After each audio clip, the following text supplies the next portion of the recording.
Channel पर आपका बहुत बहुत स्वागत है। तो चलिए आज हम लोग जानते हैं क्लास 9th चैप्टर जिसका नाम मोशन है। मोशन का मतलब यानी हिंदी में गति कहा जाता है, यानी गति चैप्टर, जिसमें पेज नंबर 114 के जितने भी प्रश्न हैं उस सभी प्रश्नों को हम लोग सोल्यूशन करने का प्रयास करेंगे। जिसमें सबसे पहला क्वेश्चन है कि आप किसी वस्तु के बारे में कब कहेंगे कि वह एक समान त्वरण से गति है, और कब कहिएगा कि वह असमान त्वरण से गति में है। यानी जब कोई विस्थापन में कोई वस्तु चलती है, कोई भी अगर जो भी चाल से चले वो चलती है तो उसको बोलते हैं हम लोग चाल नहीं कहते हैं, वो चलना को हम लोग वेग बोलते हैं। वही वस्तु अगर दूरी पर चलने लगे तो उसको हम लोग चाल कहते हैं। तो यही कहा जा रहा है, हम लोग त्वरण किसको कहते हैं तो वेग में परिवर्तन करना ही त्वरण कहलाता है। तो समान त्वरण कब होता है और असमान, यानी पूछा जा रहा है कि असमान त्वरण आप कब कहिएगा, किस प्रकार की गति होना चाहिए। तो चलिए हम लोग विस्तार से जानने का प्रयास करते हैं। तो चलिए इसको हम लोग देखते हैं।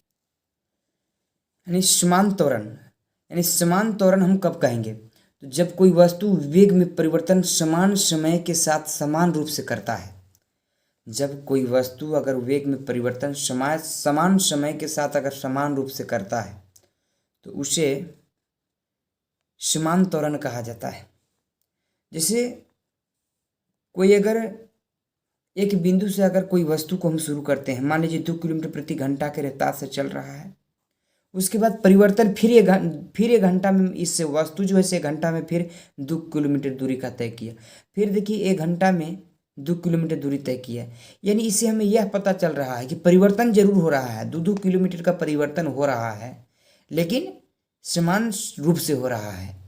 तो इसको हम लोग समान त्वरण कहेंगे। वेग में परिवर्तन हुआ, 2 किलोमीटर 1 घंटा में चला, फिर 1 घंटा में 2 किलोमीटर चला, फिर 1 घंटा में 2 किलोमीटर चला, परिवर्तन जरूर हो रहा है लेकिन समान रूप से हो रहा है। तो इस प्रकार से समान रूप से परिवर्तन होगा तो इसे हम लोग समान त्वरण कहते हैं।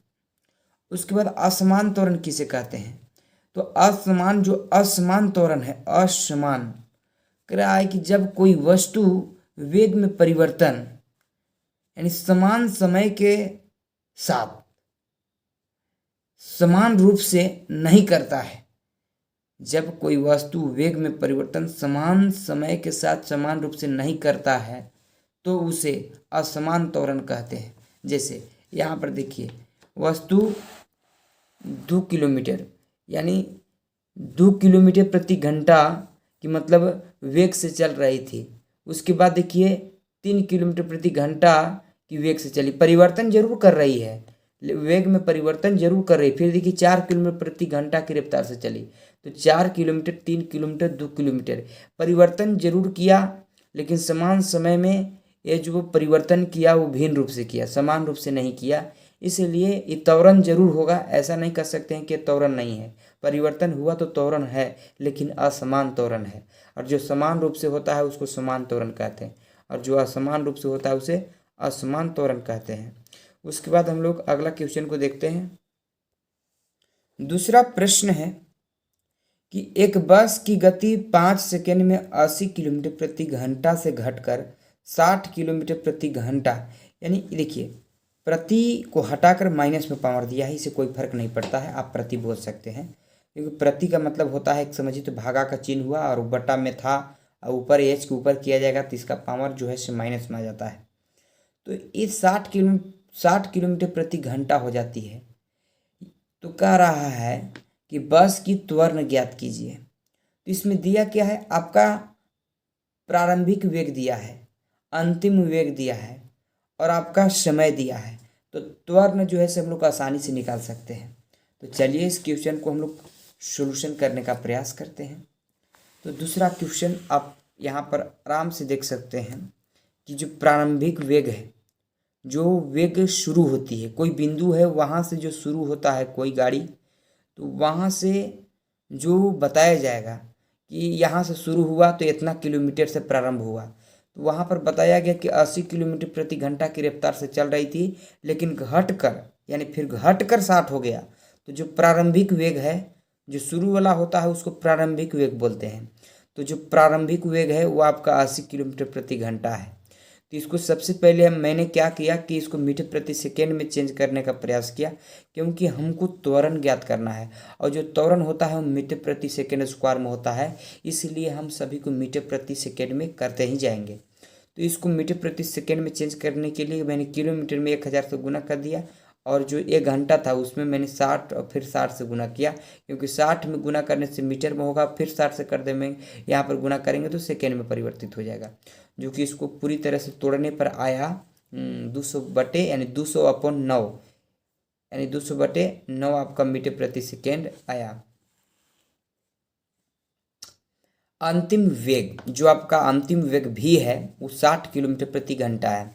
तो इसको भी मीटर प्रति सेकेंड में चेंज करने का मैंने प्रयास किया, तो 1000 से गुना किया, उसके बाद अपॉन यानी बट्टा थी, इसमें मैंने 1 में गुना किया 60 से गुना करने पर आपका मीटर में चेंज हो गया, और मीटर के बाद फिर मैंने पुनः 60 से गुना किया ताकि ये सेकेंड में चेंज हो जाए। उसके बाद मैंने इसको तोड़ने पर यानी कुल मिला के मैंने इसको तोड़ा, तो तोड़ने पर पता चला यानी कुल मिला के आपको 50/3 यानी 50/3 मीटर प्रति सेकेंड आपको प्राप्त हुआ।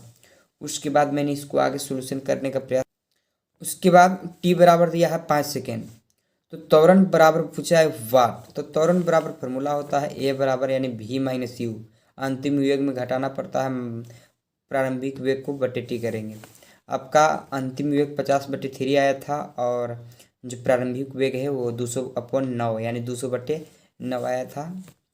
उसके बाद बड़ा बटा के चिन्ह देंगे, उसके बाद बटा में क्या है फिर उस टाइम होता है ना टी, आपका 5 दिया, इसका बटा में कुछ नहीं देखोगे। उसके बाद मैंने यहाँ पर एलसीएम लिया, तो 9 3 कैल्सियम हो जाएगा 9, तो 3 3 के 9 तो 50 दिया 150 हो जाएगा, और 9 एकम 9 तो 200 एकम 200 हो जाएगा। उसके बाद मैंने 200 में घटाया 150 को, तो -50 आया, -50/9, और जो ये था ये एक प्रकार के भागा में, तो मैंने भागा के चिन्ह दे के इसको बैठा दिया।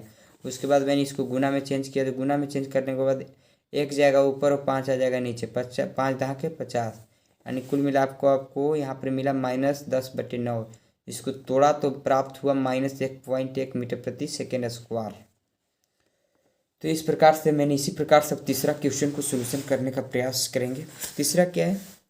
तीसरा क्वेश्चन है आपका कि एक रेलगाड़ी स्टेशन से चलना प्रारंभ करता है और एक समान त्वरण